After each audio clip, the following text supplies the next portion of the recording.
Hi, I'm Amanda. And I'm Allison. Welcome to another episode of Simply Sapphic. Do you have socks on? Yeah. Good. No free feet pics. Yeah. No free feet pics. Gotta pay for these bad boys. Boom. Look at these long feet. So sad in comparison. It's like I have a child's foot. Cute. Wait, okay. it's funny because you're taller than me. I know. I'm taller than you by like 3 inches. Yeah, but my feet are like 3 inches longer than yours. Which is funny because sometimes when I look at our shoes, I literally am like, I have baby feet. No, you have normal sized feet. Size 7 is literally the like model foot. I feel like nobody I know has a size 7. I feel like everyone has like 8 or 9. My sister is a size 7. I think both my sisters are a size 7. I've only met one of them, so I only know one of the person with a size 7. I guess actually, you know what? I think all my sisters have size 7 too. I don't know. I haven't shared shoes with them in like a decade. I've literally had size 9 feet since like middle school. People would make fun of me so bad. Yeah. Call me clown feet. What? Mm-hmm. Kids are terrible. Kids are terrible, especially in Philadelphia. Oh, yeah. So I was like pale and Irish in a mostly like super tan Italian beautiful population, and I was like a ghost. You're like, hello. Yeah, I was like, hello, I'm here, and I have no social skills. Oh, and my feet are ginormous for my age. Yep, it was awful. Yeah, that's not a nice. That was not a nice one. That's not gentle at all. Nope. But we're not here to talk about my feet. Yes, we are. This is a new podcast now. We're changing the name. Simply Feet. Sapphic Feet. Sapphic Feet. That'll be our OnlyFans. Oh my god. Ew. Okay. Hi, and that's it. Yep. It's been so long since we've had just us on the show. I was thinking about that because I was like, we release every other week, but that means it's been like a couple months since it's just been you and I. Well, we recorded all of our episodes in 2023. Oh, yeah. Or 2024. We recorded them way early. Super early. Yeah. And then we started doing guests. Which we recorded in real... It's been like a long time. It's been a long ass time. I mean, it's been like since June of last... It's like a year. What do I do in a room alone with you? Yeah, I have no idea.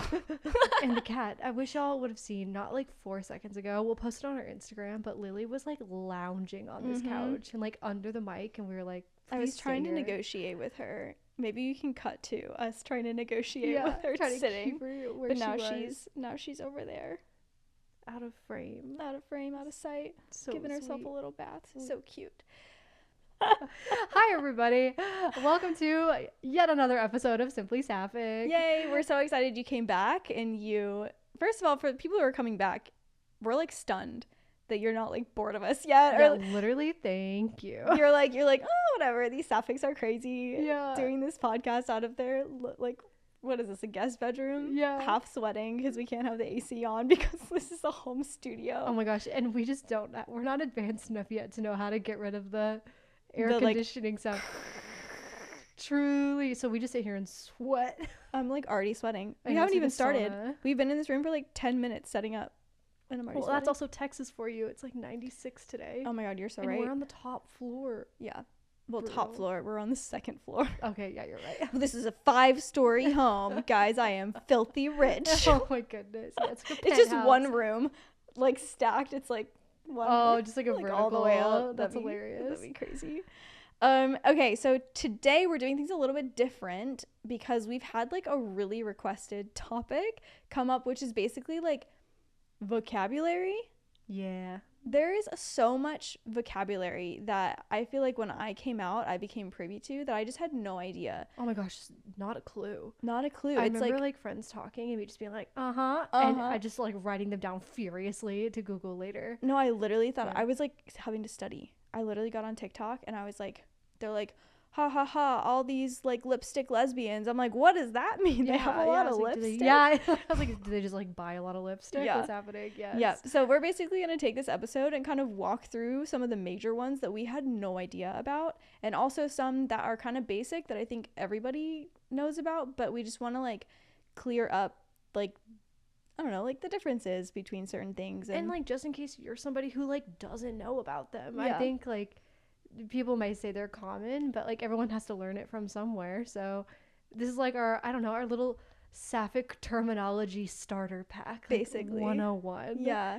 I mean, it's crazy because I think what this episode is going to show is that there is such a niche subculture within Sapphic culture, not just within queer culture, but like Sapphic culture in general is just so goddamn niche.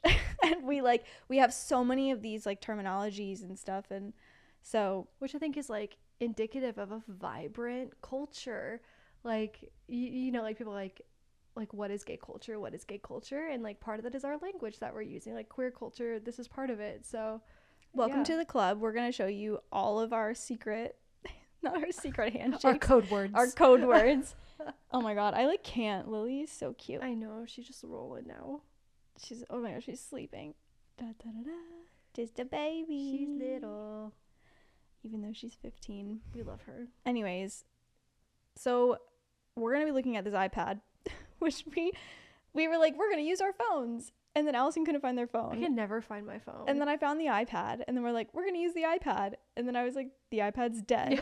So now we've got this. Oh, shit. I just scared the crap out of Lily. Sorry, Lily. But we've got this cord. So that's what you're going to see. Because we do not have, like, basically our list of terminologies memorized.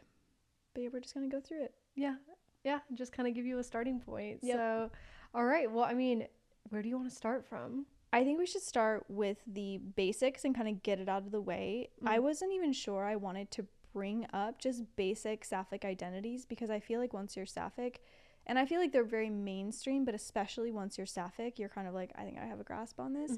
But just to like clear the air, I wanted to just define what Sapphic is. Yeah. And then get into like bi, pan, lesbian. Yeah. And then just regular queer. Yeah. Yeah, and I think it's also good to talk about like what is non-binary. Oh yeah, non-binary, trans. Yeah, ace and asexual. Asexual, stuff like that. Okay, so we're just gonna go, and if you already know about all this stuff, you can skip ahead. Or you can just listen to us and hang out. Yeah, that's probably a better idea, because we're just so cute. Yeah, absolutely. Okay, so to begin with, Sapphic. Sapphic is a historical term based off of the poet Sappho, and so Sappho was basically one of the first. Don't we have her head over here? Oh, we literally do. Oh my gosh. If you're watching on YouTube. Oh my god, good luck. What are you... I don't know. I was trying to grab it, and then I was trying to showcase it, and then there's a cord. Oh no, why is she plugged in? Kind of stuck. Hilarious. But we have a bust. We have a bust of her. Yes. So Sapphic is based off of Sappho, which we have to Allison's right. And she was a poet back in the Greek Isles. I think it was like 500 or 600 before Christ or something that. Like super old. Anyway, she used to write like Sapphic love poetry, basically poetry between her and her female lover. And so that term kind of like got brought forward and became Sapphic, along with her home of the island of Lesbos, which became lesbian. So lots of lore around this island and Sappho the poet.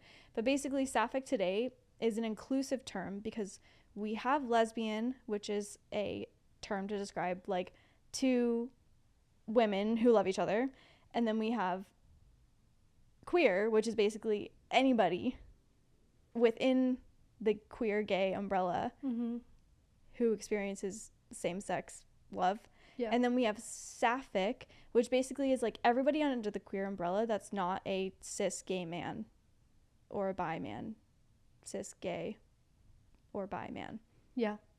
Yeah, I mean, I would say it's anybody, like any non-cisgendered man who also has attraction for like other like females or non-binary folk or like AFAB folk. Basically, if you are a woman or experiencing womanhood or living as a woman or whatever you want to do aligned with womanhood, and you date other women, or your dating pool includes other women, that is Sapphic.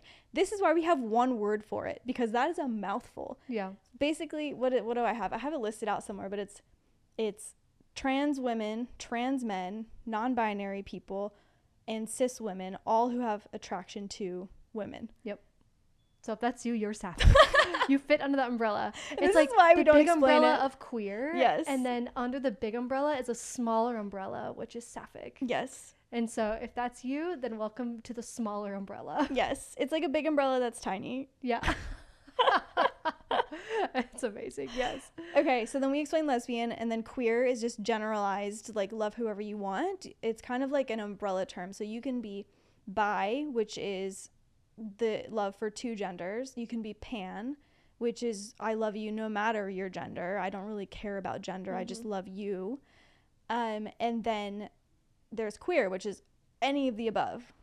I feel like my friends who just take on the term queer are just like, I don't really know what I am. I'm queer. I often take that term because I don't really know what I am. Like some days I'm like, I'm a lesbian. And then some days I'm like, I'm bi. And then some days I'm like, I'm pan. So I just like, I often just say like, I'm queer. Yeah, I love saying I'm queer. Like, because again, it is the biggest umbrella.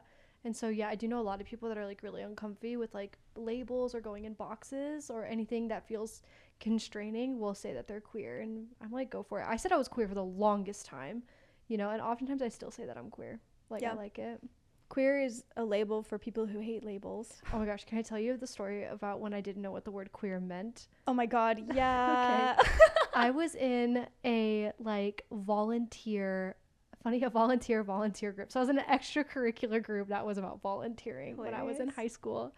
And we had a little like committee. We all met up and we were trying to come up with a slogan to get people to volunteer. And I was like, okay, well, what rhymes with volunteer?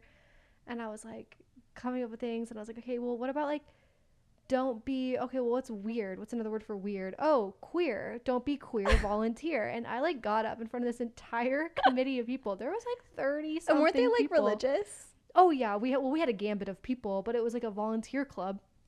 And I got up and with like my full chest, I was like, our slogan should be, don't be queer, volunteer. I can't. I literally can't. Don't be queer, volunteer. And the room was like silent.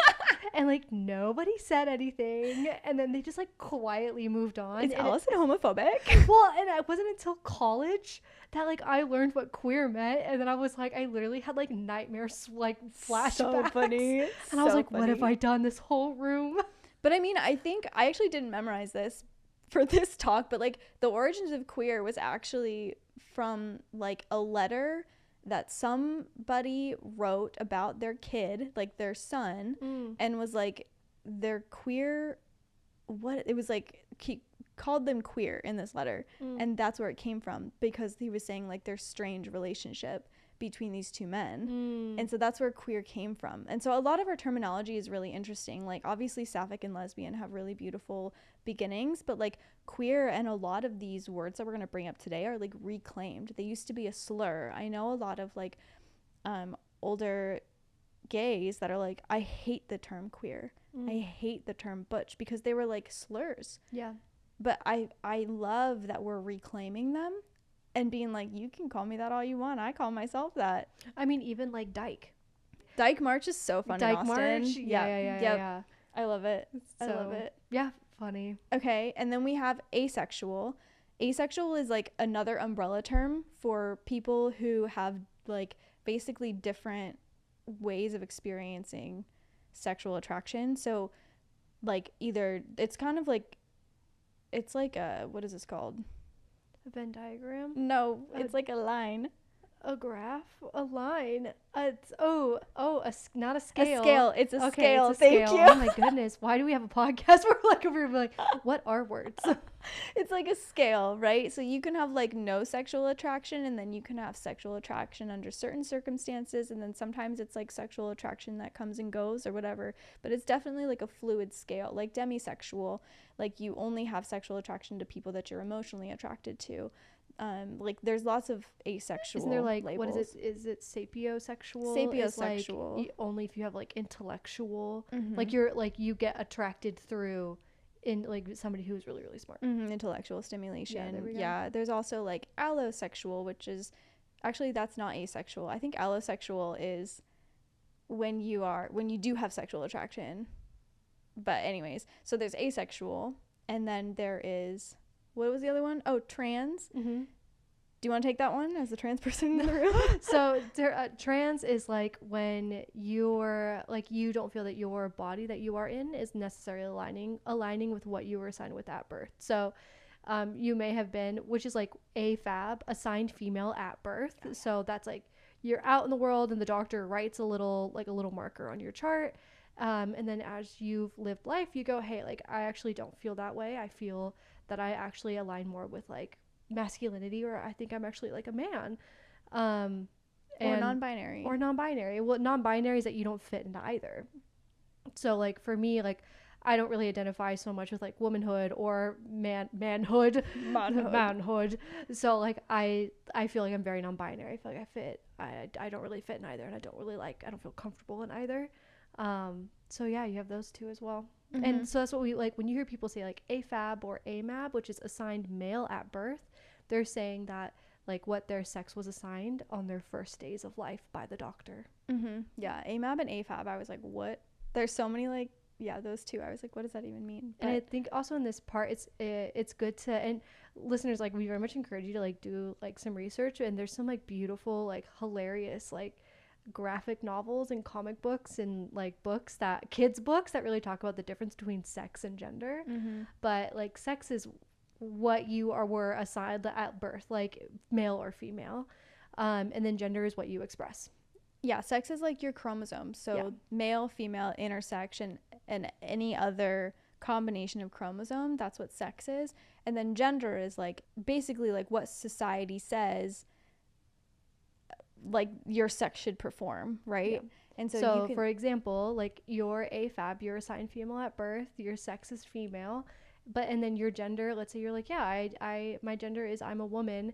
And you might find yourself like adhering to more societal expectations of being a woman, whatever that looks like in your community. In mine, it was having nice long hair, dressing modestly, wearing like dresses and things, and wanting to date guys and wearing makeup and things like that. Mm-hmm. But you can also be like, you were assigned female at birth. I'm like glitching, and then your gender is trans male, trans masc, trans man, however, whichever one you pick in there. Yeah. Yep. Rock on. Okay, cool. We're doing a great job. We're doing a good job. The thing with the labels that's really interesting is that it's not like a science, right? I feel like people get really attached to labels, like, oh, a lesbian can't be non-binary, or like, you know, like a lesbian can't ever think that hosier is hot. You know what I mean? And so, but I feel like these labels are there to guide, not define. Yep. And that's like something I say all the time. Like they're guidelines, like whatever they say in Pirates of the Caribbean. Oh my goodness, they're guidelines. That's so funny. But they're not like definitions of you, right? Yeah. So and they're like, I like that they're guidelines. They're here to help you like understand yourself, help you communicate like yourself. That's what I talk about with like astrology, right? Like your chart may not like. It's not necessarily the strict rules, but it can give you a place to start to maybe help you understand your feelings or like why you're experiencing life a certain way. So yeah, I like that. It's more of just like a guide. And it can change. Yeah. Oh yeah, for sure. I was just going to talk about that. Like when I came out, I loved the labels because I was like, oh my God, these labels like explain everything, right? You know, like, oh my God, like I can... It was just like really cool to be able to express myself in different ways. But I feel like as I have grown in my queerness, the labels are kind of like, oh, I don't know. You know what I mean? Like I was really attached to the idea of like masc and femme clothing. Like, is this more masc? Is this more femme? I think I brought this up on another episode. Yes. But in reality, like clothing has no gender. It's weird that we genderize clothing. But like, and so I've kind of just been like, I'm just going to dress however I want. Yeah. See, when I came out, I hated the labels. I didn't want anybody to ask me what or who or where or what or why or how. I was like, leave me be. I don't want to talk about my gender. Like, I like that. I really value that fluidity, which is why when I first came out, I loved the term queer. Mm-hmm. If I had to explain it, I said queer. But like, you know, labels are a tool. Yeah. Labels are a tool. Use them in a way that benefits you. Yeah. But don't like be like, I said I was a lesbian. I mean, I thought this because I came out as bi, and then I came out as a lesbian, and then I was like, oh my God, maybe I'm not a lesbian. Do I need to come out again? And I made the conscious decision to not come out again and kind of just be like, I'm just gonna date whoever I want. You know what I mean? And like let that be my coming out. Yeah. Yeah. When I was first coming out, I don't know. I felt such like pressure to label. But then the labels I felt too constrained by, and I like, so when people are like, what are you? I'd be like, I'm me. I am. I'm Allison. Yeah. Like, I'm gonna date who I want to date. I'm gonna dress how I want to dress, and I don't want a box. And then, yeah, I mean, and my labels have changed. Like, I did come out as bi, mostly to like not freak out my parents as much. I was like, I'll date men. I promise. Maybe one day. Maybe eventually it'll get there, and maybe I'm bi. Maybe I still like them. And then I finally was like, okay, like I identify more with being a lesbian, and then even like, but when I came out, even coming out doesn't even feel like the right term. But when I finally started using like they them pronouns and like living in that world, I didn't want a big thing. I just like wanted to change them on my Instagram and like tell the people that mattered and like move on. So I think it's just, yeah, it's whatever you want it to be. Yeah, exactly. Okay, so now we're gonna get into like expressions. These are more niche terms that I feel like I came across, but I had no idea what the frick they meant. Oh my gosh, yeah. So we're just gonna define them to the best of our ability. And I think the point that I was trying to make earlier is that we consciously decided not to like write down definitions, like Merriam-Webster definitions of these things, and we were just gonna explain them to our best ability, because we wanted to say that like labels are not a science. And so just like stick with that, right? Like we might be wrong in some ways, we might be right in some ways, but generally the way that we are explaining them is like how I hear them used colloquially, or how we personally use them as well, which I think can like, which can change. And you can, especially some of our phrases, like you can have a different perspective on what that means, and that I still think that makes it right. Like both of them can be true. So yep. Okay, so let's do our first chunk, which in here we're going to talk about what a gold star is. We're going to talk about what baby gay means. We're going to talk about what late in life or late bloomer means. And then was there one more? Nope. Great. Yep. Great. So one thing about, especially with the term, so gold star typically means a woman who has never had a sexual experience with a man. An AFAB person who's never had experience with an AMAB person. Yeah. No penises. Yes. No biological penis involved. Yes. And oftentimes, and especially now, I'm happy for this. It's starting to go away because it, one, excludes bisexual people, and two, it puts, and we've talked about this in our other episode with Eva, but it puts like a weird purity culture around like sapphic folks and lesbian folks. So, but if you do hear somebody say like, oh, I'm a gold star, oh, they're a gold star, that's what that means. They have not, it's an AFAB person that hasn't had a sexual experience with a man. Like, why do you get a gold star and I don't? I deserve a gold star. I had to go through that. You mean I endured? Like I am the gold star lesbian for having endured all of that, thinking that I was supposed to like it. I deserve a prize. That's so true. You guys need medals. Yeah. You know what? We should call people like lesbians or queer people who have had sex with AMAB people like gold medal lesbians. That's so funny. You're a gold star. We're trophy lesbians. That's what I want to be. I'm a trophy lesbian. That's so good. That's so funny. All right, coin it. Done. Okay, and then the next one is baby gay. Baby gay. I love the term baby gay, and I have said that on this podcast before. I love the term baby gay. People think it's awful. People are like, I'm not a baby. I'm 30 years old. And I'm like, yeah, bitch, so was I. But coming into this culture, coming into all of this, coming into me as a queer person, I felt like a baby. Felt like a baby. And so I love the term baby gay personally, because it like so easily explained what I didn't want to go up to people and be like, hi, I'm Amanda. I came out at 30 years old. Back in 2017, I went on a couple dates with women and I thought I was bi, but then I decided that I wasn't. So then I came out as straight again, but then with the pandemic, I spent enough alone time with myself to realize that I was queer, and I accidentally had sex with this girl from a club. And then I came home and realized that I was bi. I came out, but I've had a lot of experiences, but I do feel like I'm new here. So if you could just show me around the bar, that'd be awesome. I don't want to say that. I want to say, hi, I'm a baby gay. I'm new here. Yep. It's nice to meet you. Yep. I'm new to this community. Yeah. That's my take on baby gay. Well, and you changed my mind on baby gay. Because I was in the camp of like, I just didn't like it. I felt like it was like talking down to people. But then when you described it that way, like, it's just a way to say that, hi, I'm new. I'm newly out. I'm new here. And I like the term, like, I would call I'm an infant gay. Like the first couple of months, I was like, I'm an infant gay. But then I was like, when is the graduation point between infant gay and baby gay and like regular gay and veteran gay, right? Like, what's the experience levels you need? I feel like it's just your confidence. Like, I feel like it's, because I think some people would say sex. No, I don't think so. I don't think so. I think it's personal on your confidence level. Yeah, I don't even know when I stopped calling myself a baby gay. I honestly was like, I'm a baby gay, tra-la-la. And then one day I was like, I think I'm not anymore. Yeah, I think like I noticed I felt like adolescent in my queerness when I first came out, and then I think it's when I finally was like, oh, I feel really settled in this. Mm-hmm. Like, and yeah, when I just felt like calmer in it, it felt a little less like I was like on a sugar high, and I was like, okay, like I'm here now, and like I felt a little calmer Yeah. in it, and then I think that's when I passed it. Yeah, I was gonna say it was when I stopped having anything to prove around queerness, but I feel like I still have stuff to prove around my queerness.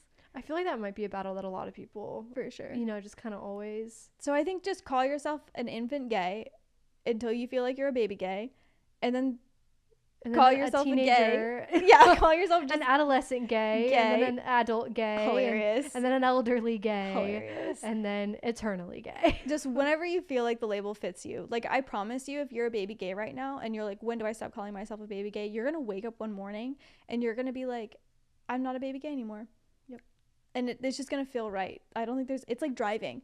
I think about this so much. When I was being taught to drive by my dad, I was in the car and he was like, okay, go ahead and take a right turn. And I was like, at what angle do I need to bring the steering wheel in order to take this right turn? And my dad said, it's just all about feel. And I remember, I'm thinking about this now at 34 years old, at how frustrated I was that there wasn't just a percentage or like an angle that I could turn it at. And like now that I know it's just a feel. Yep.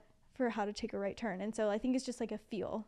Yeah, I mean, that's how, I totally agree with that. I feel like that's how dating is.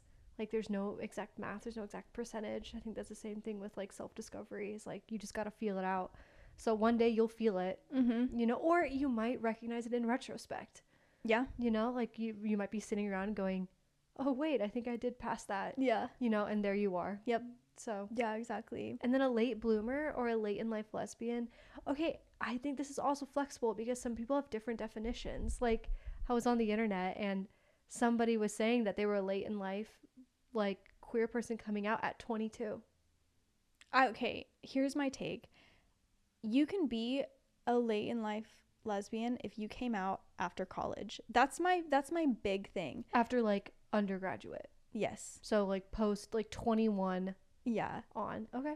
I personally think 22 is too young to be a later in life, but I understand why you might call yourself that if you also have FOMO for all the queer college students and you didn't get to have that experience. Yeah. So I understand that, because I tell people I really like late bloomer. I got from Eva Bloom, who is at What's My Body Doing on Instagram. Late bloomer is like, I don't know if they probably didn't coin it, but like I've been saying later in life queer person, and I'm like, this sounds like I'm ancient. Like, but I like the term late bloomer because it just means like I bloomed a little later, and it's a little bit more positive too. But like, yeah, call yourself a late bloomer whenever you want, because people have been like, oh, you came out at 30, you're so young. Like, this woman at Sapphic hiking tried to like argue with me. She was like, you're so young, you didn't even have like a husband and children. And I was like, you're right, and I'm so grateful that I didn't go through with that and I came out before then. But there are also people married at 19 yeah, that have had a husband and children that come out at 22 and feel like they're late. For sure. Yeah. And I wasn't queer in college. I'm still salty about that. You're like, come on, past Amanda. Like, what were you thinking? I know. I also think like it's relative to like, especially now with like Gen Zers, like a lot of them are coming out at 16. So jealous. 17, 18. I'm so happy for them. I'm so happy for them. Yeah. And so like, yeah, if all your peers came out at 15, 16 and you're coming out at 22, you're going to feel like you're late to the party. Again, just call yourself whatever the hell you want. Yeah. People who are naysayers are going to be naysayers, and that's their problem, not yours. Yeah, truly. Okay. Next we have butch, futch, stud, stem, dyke. We got lots of words. Okay, and now these ones kind of come with it's like presentation. Yeah. Right? So this is something that you can most times visually identify. Yeah. So, what is butch? You're the mask person. You should take it. Okay, so butch is some people would say a lesbian, some people would say like an AFAB queer person who kind of dresses more masculine, behaves more masculine, and kind of aligns themselves more with masculinity. Think flannel, Doc Martens, can make you a cup of coffee and fix your sink. And like probably like goes to a barber and has like more of like, you know, like more of like a masculine haircut. Yeah. Yeah, think that kind of thing. Some people prefer like masc over butch. I feel like butch is a flavor of masc. I agree. Okay, we should also do masc and femme. So masc is masculine, makes sense. Femme is feminine, makes sense. And then there's all of these expressions within these. So let's start with like, I guess the masculine, the masc expression. So butch is one. I feel like butch is like this end of the spectrum, like completely, I don't know, masc. Yeah, butch is the furthest end. Yes. Like from femininity. Yes. Yeah, so this is somebody who like very strongly identifies with the masculine aesthetic. Can still be a little baby. 100%.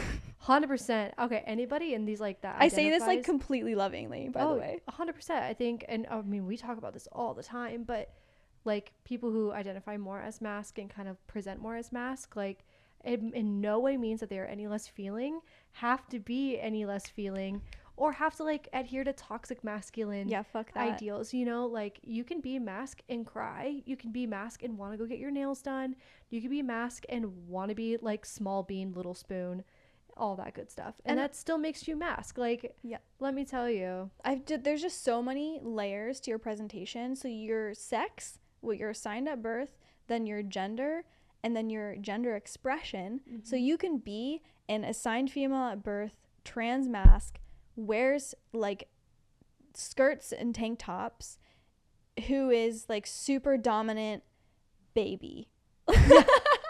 Basically, I feel like, again, we talk about this all the time, but like the beautiful thing about queerness is you are what you want to be. Literally do whatever you want. Yeah, you are just whatever you want. So, but that's like butch, if we're doing it on like a spectrum, butch is like the furthest from femininity.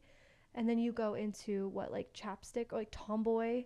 What about soft like mask? I don't know what you would what dyke would be. Dyke, I feel like, has a little bit of like feminine flair. I think dyke has turned into less of like a presentation and another bigger word to talk about, sapphic. Okay, I love it. Yeah. Okay, so then I guess you go butch and then soft butch. That or like soft mask tomboy. Yeah. I think soft mask tomboy, which is like, some people will say it's like somebody who dresses more masculine, but they may have long hair that they put up into a bun, or they might wear like a little bit of makeup, like they might do a little bit of contouring, a little bit of eyeliner. Did Shannon Beveridge self-identify as a soft mask? No, I think Shannon Beveridge identifies as a chapstick. Okay, you're right. Yeah. Okay, we'll get into that Which next. chapstick is like really close to that, which is the same thing. I think they're all kind of similar flavors of each other, like where then if you're chapstick, you're still gonna like, you might wear a little bit more makeup. You know, you may not be going to a barber to get your hair cut. Your hair might be longer. You might dress in both, like in the women's section and the men's section of clothing, maybe more times the women's section. And then you go into, which also, like some people would say that's the same as futch. Yeah, well, I think soft mask, and then there's futch. Yeah. So futch is a combination. I hate the way this word sounds. It's like futch. I hate know. it. It's like the dreaded, I'm going to say it, plug your ears. Yeah. Moist. Oh my God. I'm so sorry, everybody. I'll never do that again. But it's like that to me. I know when I hear it, I'm like, oh, it doesn't rest right on my ears. But like futch is a combination of the words butch and femme. So it's like you're kind of both. And the way that I used to identify as like futch or like masculine, feminine or something like that. And to me, it was like sometimes I dressed femme, sometimes I dressed masc. I'm just like kind of in between. I can't pick, but it's also like a blend. It can be a blend. It can be both, either or. It could be both at the same time. It's a little bit of this, a little bit of that, you know. Yeah. But it's kind of like right in the middle is futch. Yeah, so I think it's like futch is in the middle for masculine. Futch, then chapstick, then like tomboy soft mask. Tomboy soft mask, and then butch. Yeah. Oh, we also forgot stud and stem. Yes. Which these are two phrases used specifically by the Black community. Yeah, so like a stud is basically a Black woman who identifies more masculine. I would say it's like the equivalent of like a butch or a like somewhere more like on tomboy. Tomboy, more on the masculine side of the spectrum, but specifically if you are a Black person. And I think this is really important to note because I see a lot of like my white girlies, I was gonna say white friends, I don't know any white friends who've done this, but like my like white people who are calling themselves studs, and it's just not correct. Do not call yourself a stud. I'm pretty adamant about that unless you are Black. Another term is STEM. So kind of like futch is femme and butch, STEM is stud and femme. So it's kind of like if you're in the middle of femme and stud, you can be a STEM. Yep.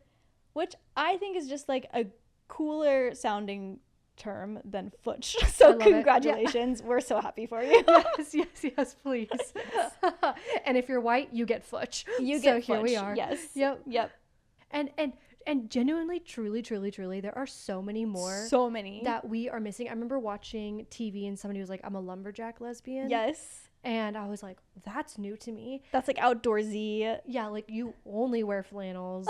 Like, you know, you want to go chop wood in the forest. You're like that influencer that who literally chops who wood. Just chops wood. Like, you know, and so I think, again, like there might be a lot more that we're missing, and there might be one that just works well for you that you want to invent. Do it. Literally do it. Yeah.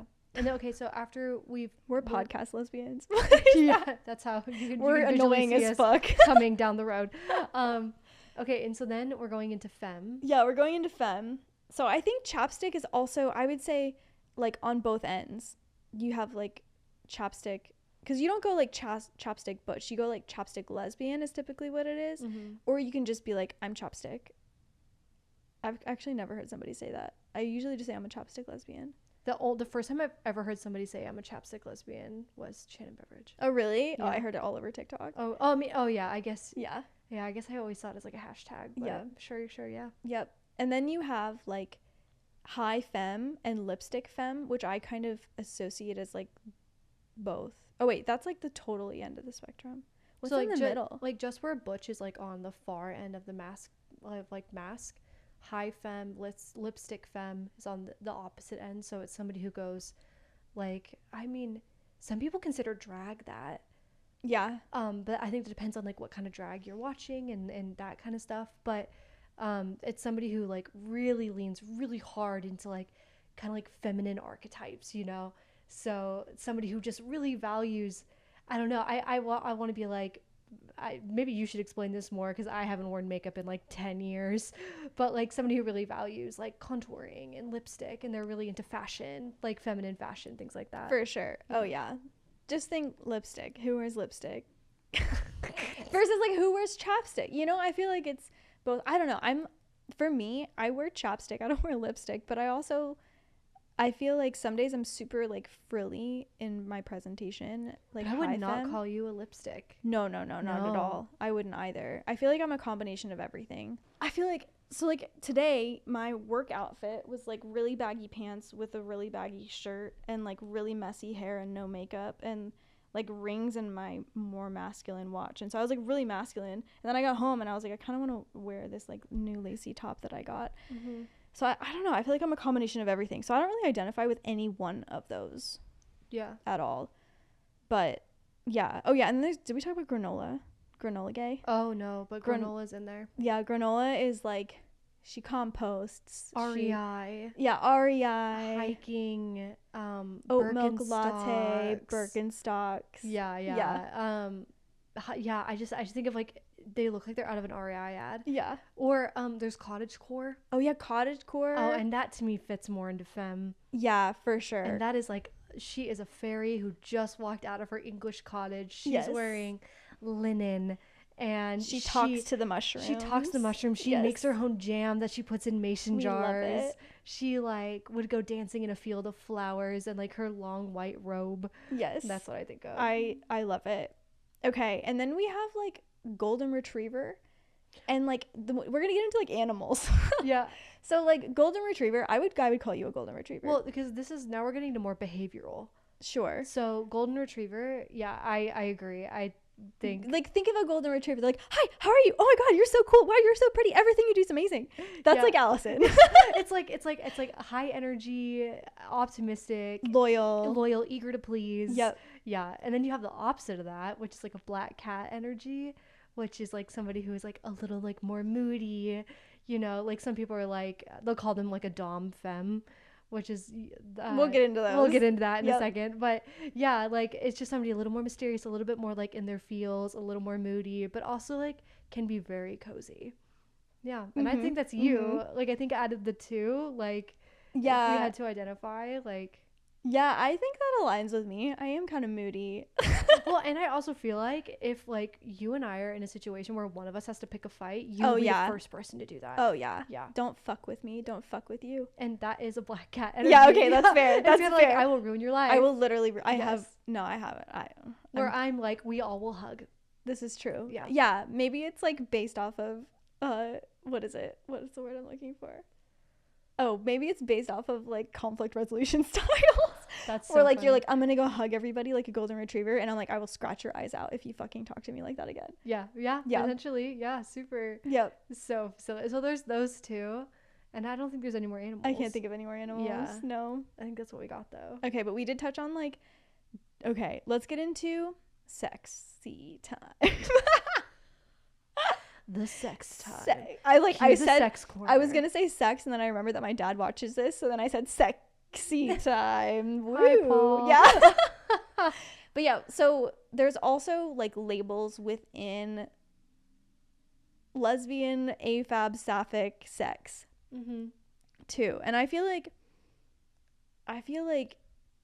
yeah, I think these can also, some of them can apply to like all gay sex regardless of what kind of genitals you have. Well, I mean, like the, famously top or bottom. Oh yeah, top or bottom. Top is giving, bottom is receiving. That's what that means. And I think those are the big umbrella terms. Like, are you a top, are you a bottom, or are you a switch or a verse? Like, verse is versatile, and verse and switch basically mean I can do both, and I don't really have a preference. But I feel like people add labels to their identity around this, where they're like, I'm a pillow princess, which means you only like to receive. And it's just like a silly term that they've like given themselves. I've seen like so many funny like TikToks where people are like, how come your nails are so long but you're queer? And then like this girl like puts pillows all around her and then a little crown on and just like sits there, and that's the joke, is that she's a pillow princess with a crown. Some people will use it to be mean. Oh yeah, fuck those people. Don't do that. Like, people like what they like. Yeah. Being a pillow princess sounds great. Yeah. That sounds freaking awesome. Yeah, if it works for you, it works for you. Yeah, it works for you, works for you. Because then the opposite to that is a stone top. Yep. Which is somebody who only likes giving and does not like receiving.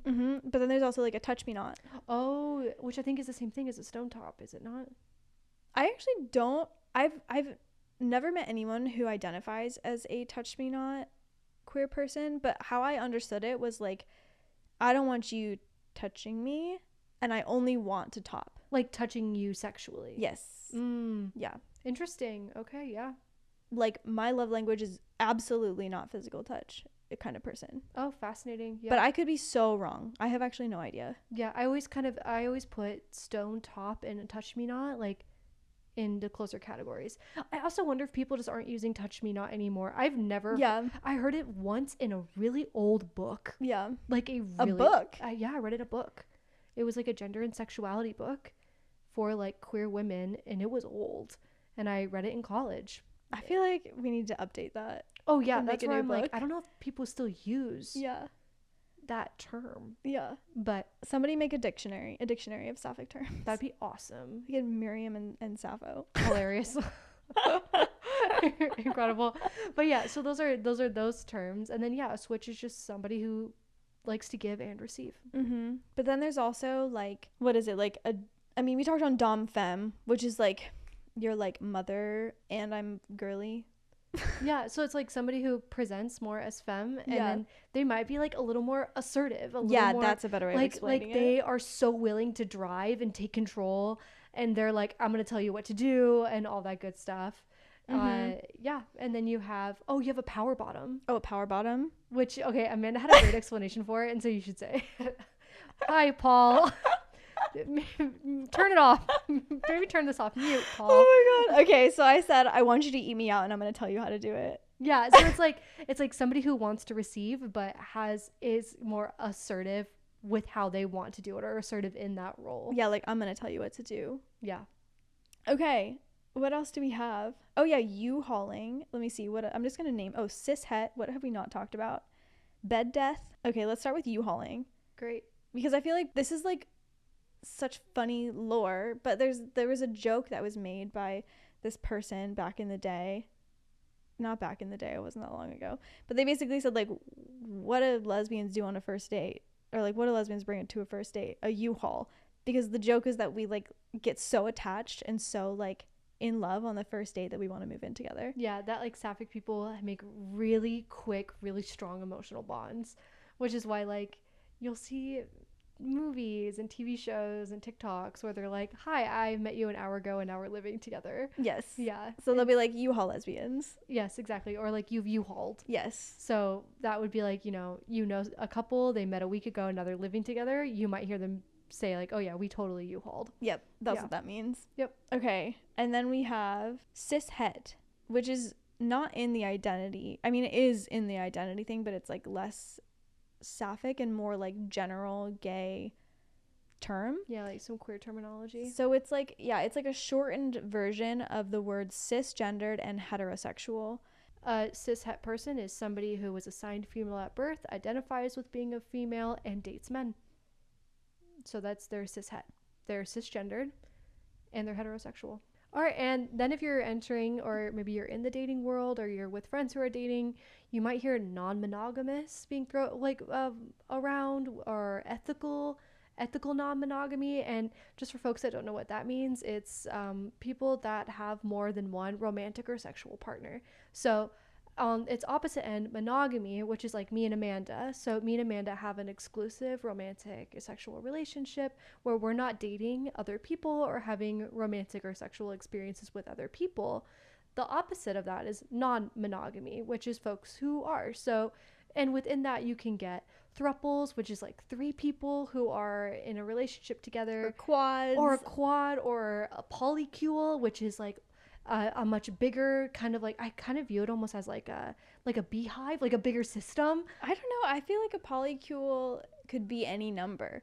That's what I'm saying. Like I feel like it could like grow 3. or be small, or Yeah, fair. Yeah. Basically, a polycule is like a group of people who all date each other, or some people only date each other and some people don't. But basically, a polycule is non-monogamous. There's also the difference between unethical non-monogamy, which is what you think of like one person who's allowed to date and the other person is not. Yeah. Traditionally seen in men who are able to date other women, but the woman is supposed to be monogamous with the man. So that's unethical monogamy. And then ethical monogamy is everybody can date whoever you want and it's all consensual.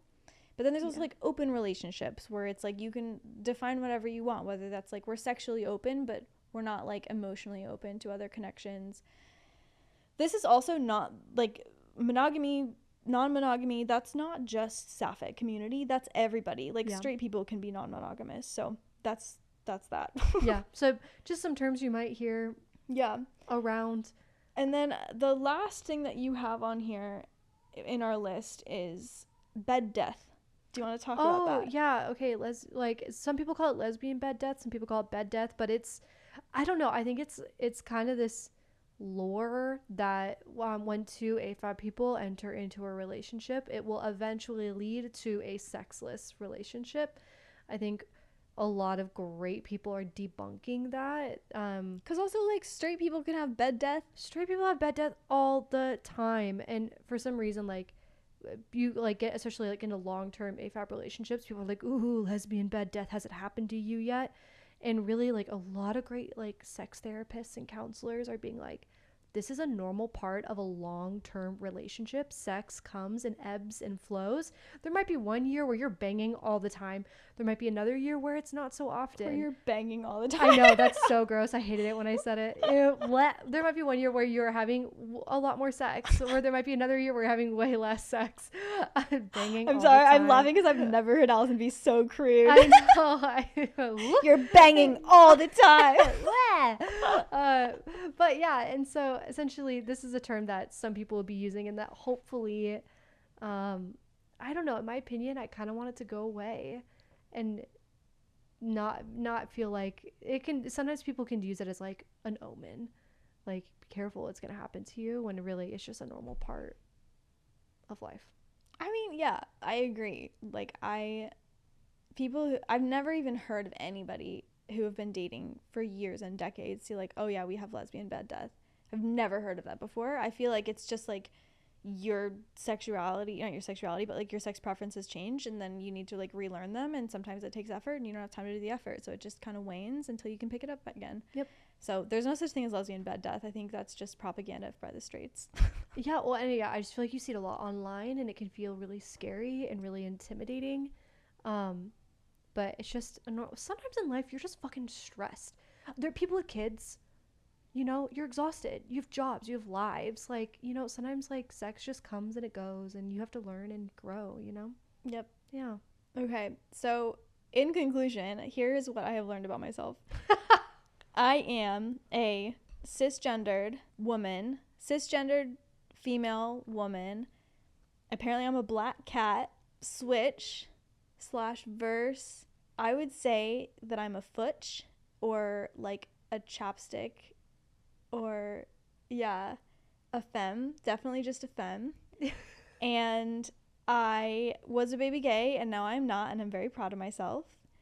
And I am a trophy I'm a trophy queer person. You're a survivor. I'm a survivor, and I think that generally my general day-to-day is that I'm pansexual.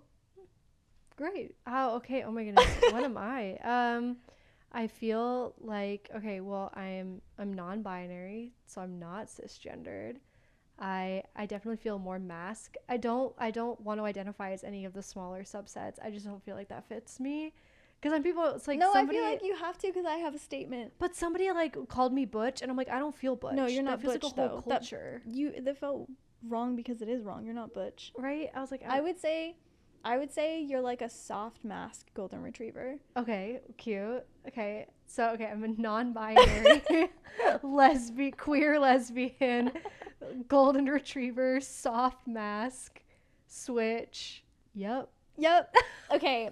The point of that exercise was that all those labels they're bullshit. Okay? Yeah. Like, I'm not going around, hello, nice to meet you, my name's Amanda, I'm a whatever the frick string of words that I just used. People aren't going around and saying that. I think it's just kind of fun.